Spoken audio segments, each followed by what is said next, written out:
everyone, my name is Ryan Cam, and welcome back to the 1999 Project, where I'm going to try and review every movie that came out in 1999. I stress try because sometimes my attempts do not bear any fruit. And before I jump into this week's episode, I just have to issue kind of an apology once again, because one of the movies called Tango I was supposed to watch and review as part of this. However, the only copy that I could find was surprisingly on YouTube. Someone uploaded the full thing in nice quality, but the thing is, the movie was in Spanish, which I have no problem with, but it was also interlaced with French as well afterwards. So it's like the dialogue is said in Spanish, and then the French would come after that. And so it just made for a very weird experience overall. And I don't want to watch a compromised movie just for the sake of having content on this channel.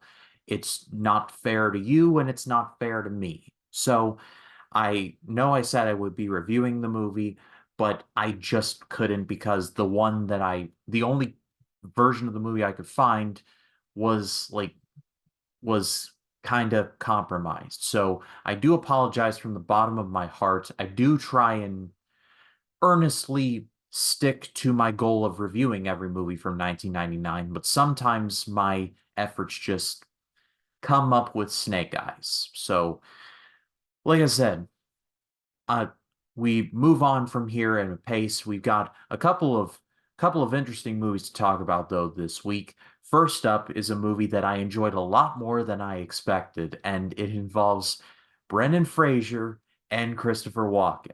It's Blast from the Past. Brendan Fraser, Alicia Silverstone, Christopher Walken, and Sissy Spacek. Blast from the Past.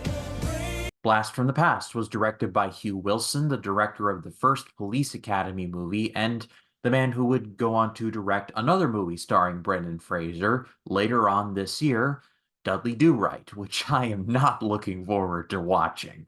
Let's just say it's a good thing that Brendan Fraser had The Mummy to fall back on, which came out this very same year, but more on that later. It tells the story of a nuclear family who is hiding out from a supposed nuclear holocaust. The family is made up of the patriarch, played by Christopher Walken, the matriarch, played by Sissy Spacek, and the son, Adam, played by Brendan Fraser. For 35 years, they have lived in a nuclear fallout shelter, waiting out the supposed apocalypse. But they soon run out of supplies, and after the patriarch, the father, has a mild heart attack, it's up to Adam to leave the shelter and find supplies. And so, a child who has known nothing but life inside of this fallout shelter since the early 60s is about to emerge into 1999.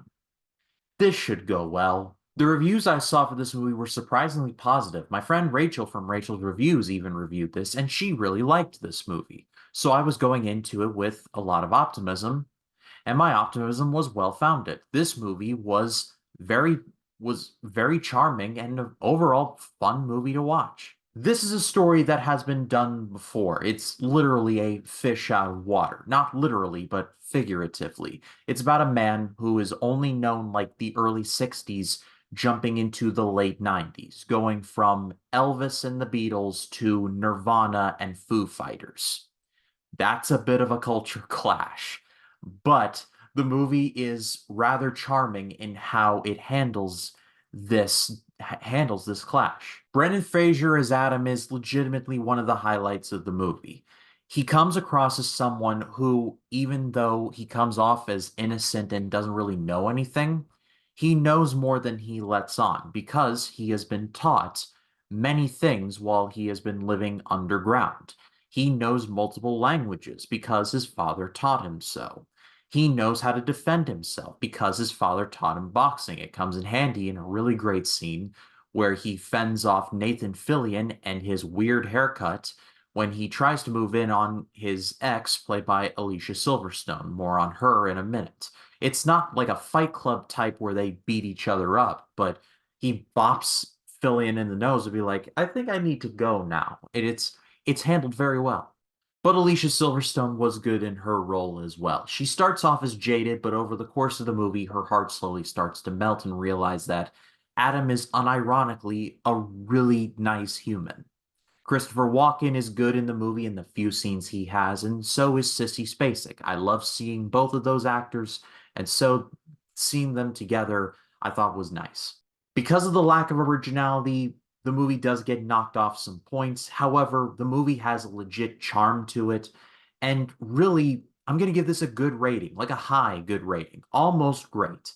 The movie is a fun watch, and I do recommend it. Let's just say Brendan Fraser had a very good 1999. But let us now press on to much more serious matters, and starring Kevin Costner and Robin Wright Penn, as she was known at the time, Message in a Bottle. Share the passion of the year's most unforgettable love story. Message in a Bottle. Message in a Bottle was directed by Louise Mandoki, and it starred it's Nicholas Sparks. No, it's based on his book. It starred Kevin Costner, Robin Wright Penn, and Paul Newman in a brief role, and this was based on the book of the same name written by Nicholas Sparks. It tells the story of a woman named Teresa, played by Robin Wright. She goes to a North Carolina bed and breakfast to get away from it all for a while, but then she discovers a literal message in a bottle containing a romantic letter from a lover that she has never met. She soon discovers that the letter is from a gentleman who lives on the island, played by Kevin Costner, and the two end up forming a relationship. It was a bit of a weird time to be Kevin Costner. The last couple movies that he was in, Waterworld and The Postman, were all humongous flops, and he went from the actor of the 90s to just being a laughingstock. He would recover in subsequent years with Taylor Sheridan giving him a nice career boost, but it was a rough time, let's just say that. And while this is not necessarily bad, Message in a Bottle did not do him any favors. This movie was just plain boring. I will give credit where credit is due, though. The movie looks really nice. This is the man behind the camera was Caleb Deschanel, the father of Zoe Deschanel, and he did a really good job. North Carolina looks legitimately beautiful here, and I wanted to go and vacation there. As it is, Kevin Costner and Robin Wright, the acting is solid, and it is, and there are legitimately some good scenes here. Both have been through a lot in their personal and professional lives, and the movie does a relatively good job of not necessarily telling us, but showing us in pretty effective ways. And it's funny to note that Robin Wright's boss in the movie is played by Robbie Coltrane. I believe a couple of years before he would go on to play Hagrid in the Harry Potter movies. It took me a second to recognize who he was without the bushy hair and the hair and the bushy beard. Like seeing him clean shaven, I was like, whoa, you just look completely different, my man. Newman was predictably great. I wanted the movie to be about him, low key, but unfortunately, it is not. And like I said, this movie's biggest problem is that my just lack of caring and this movie just feeling like it lasted just forever and ever. This movie's 2 hours and 10 minutes. It felt twice that. And really what it boils down to is just how repetitive the movie feels. Is like Kevin Costner and Robin Wright. They have a scene where they're holding each other on a beach. All right, cool. And it's done several more times after the fact. And then they fall out. And before they get back together, something bad happens. And just, I don't know, it just felt like I had seen this all before, done in more interesting ways. And this is by no means a bad movie. This is like the worst of the worst. No, it's just kind of boring melodrama from two actors who I wouldn't expect to be in a movie like this, but here we are. I'm going to give this a pretty forgettable rating. Again, not outright terrible, but not one that I would recommend wholeheartedly. Nicholas Sparks' work has been adapted better, let's just say that. But let's close things out with easily one of the worst movies I have covered in this series so far, and I keep In Dreams in mind when I say that, my favorite Martian. Do it. Do it now. Make us bigger! Disney's My Favorite Martian. My Favorite Martian was directed by Donald Petrie, the man behind movies like Grumpy Old Men, one of my favorite comedies of all time, and would go on to direct the original Miss Congeniality. and it starred Jeff Daniels and Christopher Lloyd, and this is based on the television series from 1963. It tells the story of a man named Tim O'Hara, played by Daniels. He has recently been fired from his job as a news anchor because they don't know what an editing bay is, but just more on that in a minute. In his like woe is me, he discovers a crash-landed alien ship with an actual Martian played by Christopher Lloyd, and air quotes hilarity ensues. When I was talking about this with Jacob Martin, he actually had reviewed this and actually liked it. So I'm like, okay, I trust Jacob's opinion, so I'm gonna go into this with a little bit of an open mind. Oh boy, this movie was a chore to get through. This movie was cringe on top of cringe. The one thing that I will give credit for is Christopher Lloyd. He basically does Doc Brown, but with shorter hair. But it's Christopher Lloyd. He's awesome, and he tries his best. He gives his heart to this movie, bless his soul. But he's given crap material to work with, and he tries to make something out of it, but like he tries, but it just doesn't work. He's acting all weird and alien like he tastes ice cream once and just is always like he just wants more of it. Like he has three stomachs. He just talks funny. It just like I said, it's Doc Brown but with shorter hair. Jeff Daniels is fine in the role. He didn't annoy me, but just the whole reasoning as to how we get to the Martian part just makes no sense to me because I have a bit of a particular set of skills when it comes to like producing TV.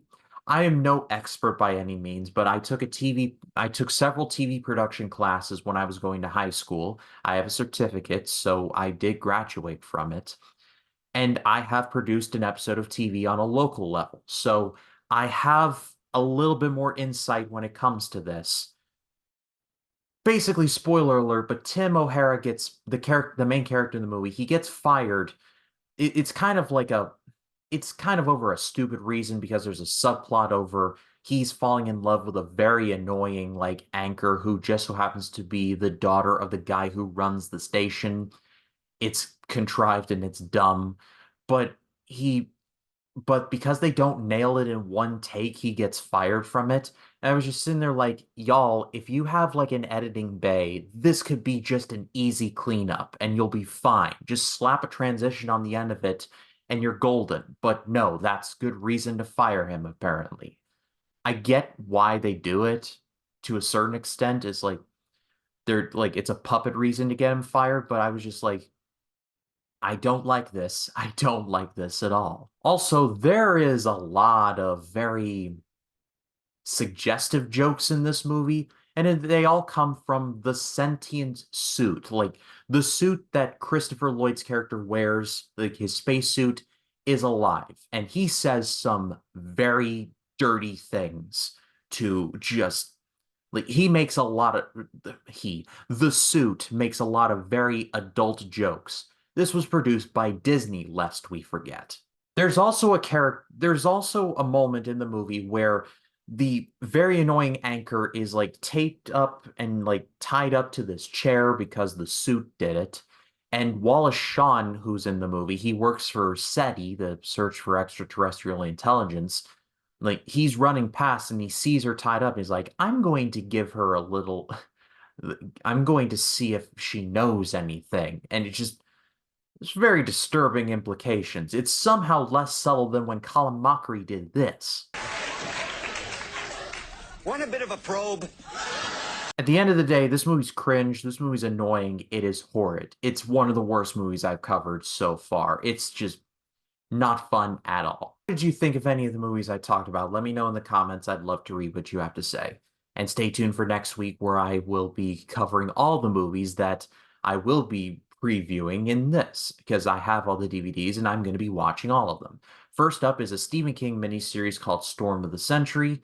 Next up is Jawbreaker, then October Sky, one of my all-time favorites, and a first-time watch from me from Mike Judge, Office Space. But if you like this video, leave a like, comment, subscribe, click the bell for notifications so that when a new video drops, you'll know about it. My name is Ryan Cam, and I'll see you in the next one.